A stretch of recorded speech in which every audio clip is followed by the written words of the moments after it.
I'm not a researcher. I just know stuff. And I think that's one of the reasons why, like, you go places, why as leaders, we often lead with our population first.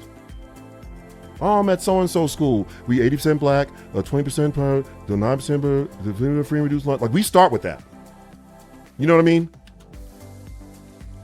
Yeah. And I would say more times than not, we don't even realize it, but that is to me, it's a very subtle shot over the bow telling you, now don't expect too much from me, Dr. Decker, because I told you we 74% poor white folks, 30% Hispanic, 14% black. You know what I mean? We have the trailer park in our district. There you go. It's almost a trigger. And I'm telling you what that trigger is. That's a quote. A recent direct quote. And you know what I tell people? That's why I have sorry, hold on a second. Let me rephrase that. That's why you're there.